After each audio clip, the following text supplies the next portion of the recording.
Got a pretty serious frost on the ground this morning. I'm gonna go ahead and open the gate to the other pasture so the cows can wander over there whenever they want to. There's still some grass out here for them to eat, but I think I'm just gonna give them the choice of what they want to do for the next couple of days.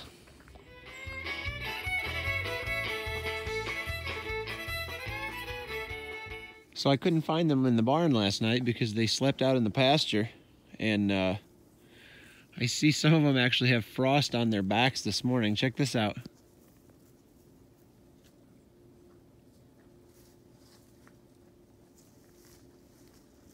She's one of our replacement heifers that we kept.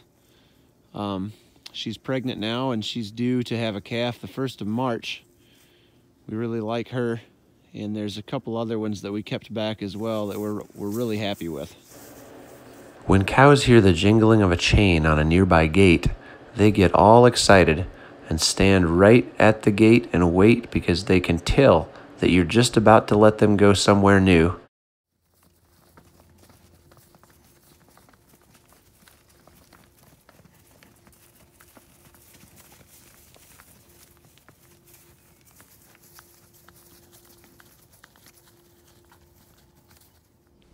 This one here can't help but stop for a little snack on the way, and then she realizes she's late to the party.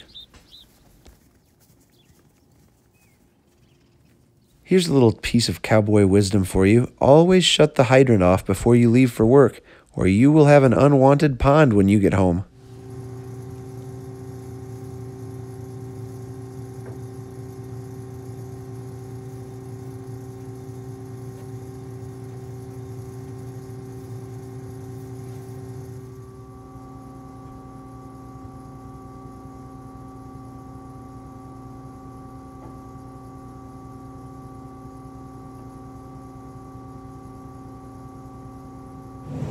One thing you're constantly doing while you're combining beans is looking for rocks. You absolutely do not want to pick a rock up and get it to go through the combine because that creates serious damage to the internal components. I have to say that GPS guidance technology has made this so much easier. As you notice, I'm not even touching the steering wheel. The combine is driving in a straight line with satellite guidance, so I don't have to even pay attention to driving, which frees up my attention to just stare across in front and scan for rocks. If you watch here, I'll show you as I turn around on the end. I turn the steering wheel to get the turn started, and then I can just let go of the steering wheel, push the auto guidance button, and the combine will automatically steer right back into the next pass. I set the header down onto the ground, and we'll check how we're doing here in just a second, but I guarantee you the satellites can drive this machine way better than I can. Look right out there at the edge of the head. It's doing a perfect job. Now you may be wondering why I'm cutting these beans at an angle. There's 3 reasons. Allow me to explain. The first reason is, if we cut straight, we're relying on the same sickle sections to cut the rows of beans all the time. We would only be taking 14 rows, which means that we would be using 14 of our sickle sections, and in between each row you'd have a 29-inch gap of cutter sections that are not doing anything. So to promote even wear, kind of like rotating the tires on your car, we cut at an angle so that the whole sickle bar is getting used. These little triangle-shaped cutters on the front that slide back and forth to slice off the beans are what I am referring to as sickle sections.